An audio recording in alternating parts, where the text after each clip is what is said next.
Evernote is getting faster. It's part of the latest updates. Hi, I'm Dave Edwards. This week, we'll take a look at that, as well as how easily to pull back a note that you've moved, changes to your profile page, and I'm going to answer a viewer question about reminders and alerts. I'm a certified Evernote expert. That means I not only passed a certification exam, but now I get to sit in on calls with the team and learn about their plans so I can keep you informed on how to get the most out of Evernote. So one of the things that I've been hearing about brings back some memories. A year or so ago, there were a lot of complaints about how long it would take to get a note or a notebook to load. The Evernote team fixed that, largely by rewriting all the code that powers the app. Now, the Evernote team has said they've given the app another boost. Now, I recently got a new Mac, so to be honest, I've not noticed a change, but I have heard from some folks who are running older machines that they've definitely seen an improvement.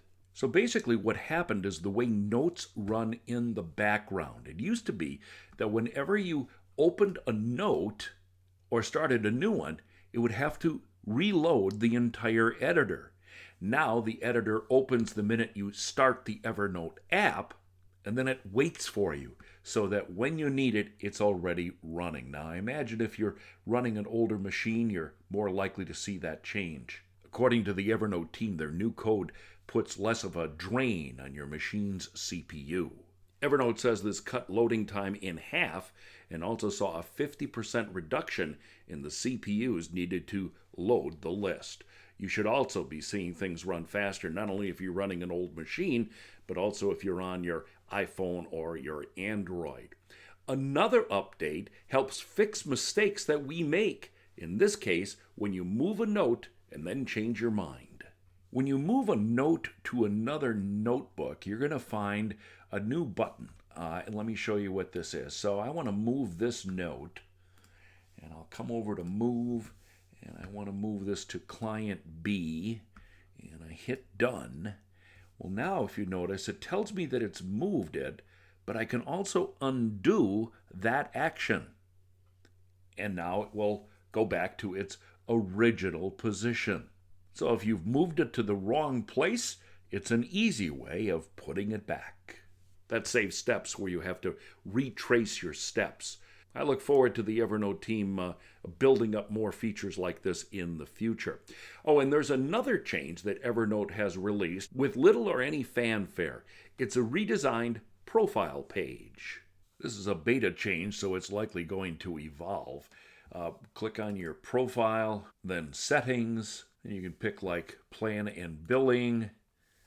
Go to your profile. You will see the changes, an account summary, you could upgrade your account, your name, your email, the language that you use, and all of the other details that you may need to access.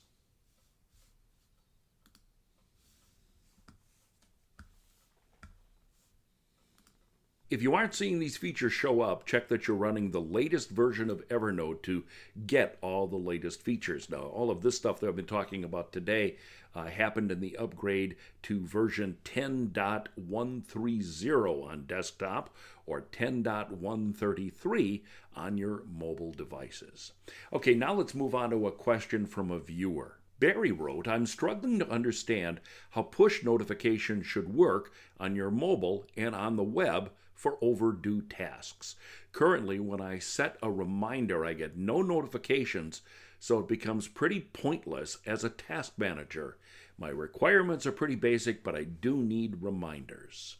Now, in order to get your notifications, you've actually got to do something to your computer, not the Evernote app. So, first of all, I'm going to show this to you on a Mac because that's what I'm running.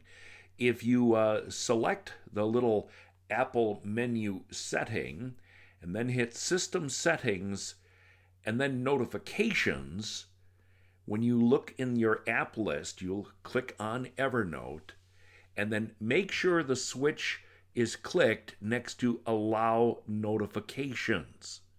Now, if you're running a Windows machine, you go to Start, then Settings, then System, then Notification and Actions, and then when you go to Evernote, you'll toggle the switch to On.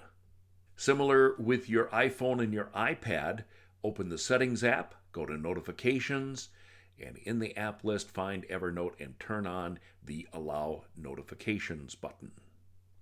I'm going to put a link in the show notes where you can access more information from Evernote's help page. They walk you through all of the steps you need to know. Thanks, Barry. Send me your questions for future episodes. Post them below, or even better yet, email me at daveedwards@outlook.com. More next week.